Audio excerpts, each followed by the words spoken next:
Sugeng enjang para adiyuswa, sugeng pepanggihan malih wonten ing renungan padintenan adiyuswa ing dinten Sabtu Legi 19 April 2025. Sumangga dinten punika kita nampi jejer tuguran Yesus, tuguran Yesus. Para adiyuswa, nalika wonten lelayu kita nindakaken tuguran utawi njagi layon dumugi wekdal salajengipun. Tuguran wujud katresnan lan kawigatosan sae dhateng layon lan brayat ingkang nembe ketaman ing duh kita. Nalika tuguran kita tamtu nindakaken perkawis amrih boten kandhek ing raos sedih lan ajrih ing pati. Bab punika ingkang katindakaken dening Yusuf Arimatea, Nikodemus lan sawetawis tiang pawestri nalika Gusti Yesus seda. Menawi para sekabat sanesipun sami ajrih lan kandhek ing raos sungkawa, nanging Yusuf Arimatea sak kanca ngreksa layonipun Gusti. Malah kepara Yusuf sowan ing Pilatus nyuwun ijin ngreksa layonipun lan saged ugi paring besel dhateng Pilatus. Boten maiben Pilatus maringaken layonipun Gusti Yesus dhateng Yusuf Arimatea. Bab punika ketingal ing Matius 17 ayat 59. Layon tinampa dening Yusuf nuli diulesi nganggo mori putih kang resik. Yusuf sak kanca enggal-enggal ngreksa layonipun Gusti lan dipun papanaken ing kuburan enggal kagunganipun Yusuf. Nyata sanget nyaketi Sabtu Sunyi Yusuf sak kanca ngreksa layonipun Gusti Yesus. Para adiyuswa, nalika kita ketaman ing duh kita, tamtu raos sedih, kuatos lan ajrih nemai kita. Punika limrah, nanging boten dados limrah menawi kita kandhek ing raos sedih, getuni lelampahan ingkang wonten lan boten purun nindakaken menapa kemawon. Kedahipun ing satengahing sedih, mana kita tetep wening lan nindakaken menapa ingkang saged kita lampahi. Pitadosa, raos sedih punika saged sirna menawi kita nindakaken ayahan. Menapa malih raos sedih punika proses mbetahaken wekdal. Ingkang baken ing Sabtu Sunyi punika monggo tetepa ageng ing pitados bilih Gusti Yesus ingkang wungu punika bab ingkang pinesti. Kados dene Gusti Yesus ugi pinesti ing seda.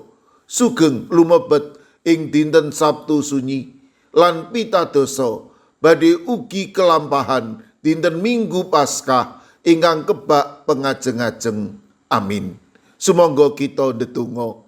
Matur nuwun Gusti, dinten punika paduka ngendika amrih kawula ing Sabtu Sepi, Sabtu Sunyi punika kawula kedah kebak ageng ing pengajeng-ajeng bilih paduka badhe wungu kanthi perkawis ingkang mekaten.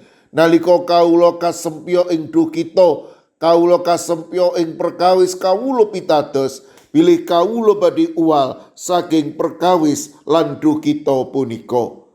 Kawula pasrahaken para adiyuswa dalasan anak putu kawula ing pundiya papan. Monggo paduka ingkang reksa, paduka ingkang berkahi langgung-langgung ing dinten-dinten punika, paduka ingkang berek manahipun para adiyuswa dalasan anak putu kawula nindakaken pangibadah mengeti kasangsaran sedo lan wungu paduka. Kawula pasrahaken sawetawis sedherek kawula ingkang nembe nandhang sakit lan ugi wonten ing duh kita, kawula pitados Paskah badhe numusaken pengajeng-ajeng bilih sedherek kawula badhe enggal nampi wetahing kesarasan lan ugi saged uwal saking raos sedih. Mirunggan kawula pasrahaken Bapak Marsaid wilayah 8 GKJ Magelang nembe nandhang kritis wonten ing ICU RSU RRSJ Magelang. Kawula pasrahaken Bapak Margono ing Kalinegoro ingkang ugi nembe nandhang sakit. Kawula pasrahaken Ibu Murtini Darmoko ingkang wedal sakmangke ugi nembe nandhang sakit wonten ing RSU RSJ. Kawula pasrahaken ugi Bapak Hadi Adi ing GKJ Ngalian ingkang pikantuk petahing kesarasan peparing paduka. Kaunipun sedherek kawula ing GKJ Bono, Ibu Sapar, Ibu Priyati, Ibu Sih Mirah, sawetawis putra-putra kagungan paduka ing GKJ Magelang nembe nandhang sakit. Ibu Lis Martono wilayah Kalih, Ibu Tri Suharti wilayah setunggal, Ibu Wiwi Retno wilayah setunggal, lan ugi Bapak Rukminto ing wilayah pitu. Kawula pasrahaken sedherek kawula Elang Pramudia Handoko warga GKJ Bendungan ingkang ugi nandhang sakit. Kawula ugi masrahaken Ibu Tati ing GKJ Ngablak ingkang wedal sakmangke nembe nandhang sakit. Kawula pasrahaken Bapak Matius Suwito warga GKJ Immanuel Solo. Kawula pasrahaken Ibu Wirya Sumarto dalasan Pendeta Emeritus Ibnu Prabowo wonten ing GKJ Tlepok. Kawula pasrahaken Ibu Isti wilayah 3 GKJ Wonocatur, Ibu Karyumi lan Ibu Kusmini ing GKJ Purbo. Mekaten ugi Ibu Indrayati ing Solo. Kawula pasrahaken Ibu Sriti Astuti wonten ing GKJ Tropodo Sidoarjo. Mekaten ugi kawula pasrahaken Ibu Lini Sutopo ing GKJ Semarang Barat. Kawula pasrahaken Bapak Budistomo, Bapak Sugianto ing GKJ Magelang, Bapak Mardiono, Ibu Marsudi, Ibu Sri Windardi ing GKJ Pamong Utomo Kalinegoro. Kawula pasrahaken Bapak Yohanes Mudadi ing GKJ Tuban. Kawula pasrahaken Ibu Nani Cahyono, Bapak Karyo, Bapak Ibu Toyo, Ibu Ngatini ing GIDJ Trangkil. Ing GKJ Immanuel Solo, kawula pasrahaken Ibu Tugiani Sunarto lan Ibu Tati. Kawula pasrahaken Ibu Lasiem Blok 6 ing GKJ Gondang Winangun. Ing GKJ Wonosobo, kawula pasrahaken Bapak Lazarus Samijan, Bapak Yusuf Sunaryo, Ibu Endang Sarjono, Ibu Rodiah Sumardi. Kawula pasrahaken Eyang Sarwito ing GKJ Ngalian, Ibu Wahyono ing GKJ Plengkung, Ibu Sunarti ing GKJ Salaman. Ing GKJ Ungaran, kawula pasrahaken Ibu Sukito, Bapak Sembiring, Ibu Surisno, Ibu Munarti, Bapak Ibu Tugiman. Kawula pasrahaken Bapak Jatmiko ing Denpasar Bali. Kawula pasrahaken Ibu Warsi ing Kemenjing, Ibu Apri ing GKJ Canden.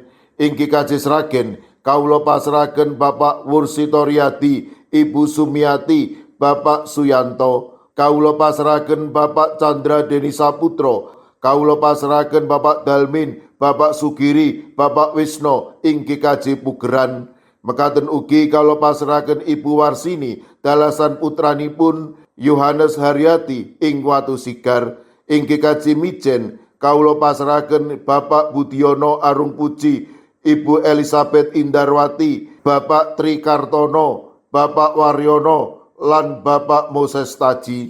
Kawula pasrahaken ing GKJ Banyumanik, Ibu Sukarni, Ibu Sutarwi, Bapak Daniel Agus, lan ugi ing GKJ Tanon, kawula pasrahaken Bapak Suhadi. Kawula pasrahaken sinten kemawon ingkang nembe nandhang sakit lan ugi ing pemulihan kawula pitados paduka badhe saged ngginakaken menapa lan sinten kemawon ambil sedherek kawula menika ingkang nampi wetahing kesarasan. Kawula pasrahaken pasambat lan pandonga kawula wonten ing asma paduka Gusti kawula Yesus Kristus. Amin. Sumangga para adi yuswa kita tutup pepanggihan kita renungan padintenan adi yuswa kanthi ngrepekaken kidung. Sumangga.